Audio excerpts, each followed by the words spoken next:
Good morning, everybody. Thanks for coming to my class on foundations this morning. I'm Patrick Harrington with Blue Sky Construction, and we work with owner builders and teach them how to manage their own projects, get their houses built. So thanks for being here this morning. Well, the wrong way. Okay, well, surprise, surprise. This is about foundations. It is the very first step. Besides the dirt work, let's say, if there's any dirt work involved. We'll talk about that a little bit, Valerie, as we go along. Okay. But this is the finished product of a foundation, but there are a number of things that happen before you get that stage. And this is an informal class. Any questions, just raise your hand. We'll get them fielded. Now, I like this depiction because it gives you a pretty good idea in a real simple drawing that doesn't necessarily show details that actually happen in this part of the country, like the basement. But it's a nice cutaway to say, there are really three types of foundations in terms of how they sit on a property. One's a basement, the slab on grade, which is what you've got, Jim, and then a crawl space, which in areas like Meyerland that got slammed by Harvey, when they rebuild there, they must put a crawl space in. Now, raised floor is another name for that. I use very specific terms. A lot of people like to use the term pier and beam. Well, the design of a foundation can be pier and beam and slab on grade, so I stay away from that description. I say crawl space or raised floor.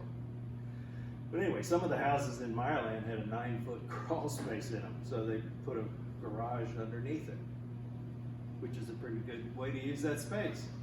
With crawl space there, is it best to like put rock or something down underneath the crawl space in this area? Well, you can.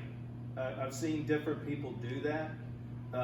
There's a number of different ways. See, that's the thing about foundations. You have those three categories, and then within those different categories, especially slab on grade and crawl space, you can do a crawl space 3 or 4 or 5 different ways. You can have a sealed crawl space, unsealed crawl space. You can have a cement bottom. As a matter of fact, this house right here, good question. You timed it just right. This is a crawl space house. This is being rebuilt after the floods. Okay. What he chose to do is put in a post-tension foundation. You see these little cables popping out the side of this? That tells you it's post-tension. But he's going to build a perimeter wall on it to give you the raised part of it. Okay, CMU blocks, cinder blocks.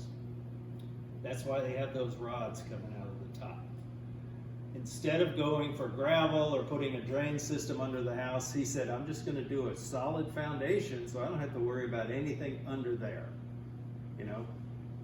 Even critters probably don't want to live in a crawl space that's got concrete, They want to be comfortable too.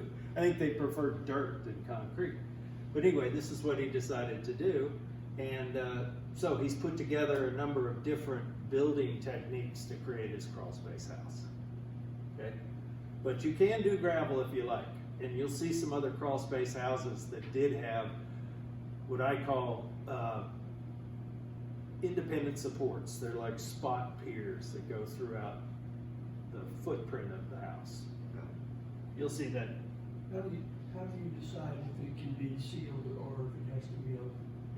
Well, if you're in a flood zone, it can't be sealed. In any flood zone? Just about. Or, okay. Yeah. So whether it be 100, 500, whatever? Right. Anything that's been designated. That allows them. Strands in there, those are like flexible cables. You'll see another picture here where the cables are all rolled up and then they just lay them out and put them across. This is very, the location of the cables is specified exactly on the plan. And one of the, as I put these pros and cons over here, one of the, I call it a con, is that it must be installed precisely.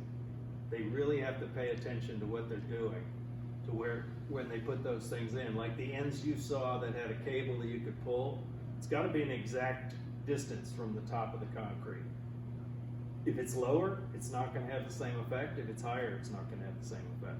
Went through everything, all the makeup, what they call the makeup on this foundation. They put in This is a crawl space, and this is the support they're gonna use inside instead of CMU blocks, sonotubes. This is a little difficult to see, but these areas that they're putting the concrete in right now that are all flat, that's either a porch area or the garage. That has to, of course, be on the ground, and then they build up from there.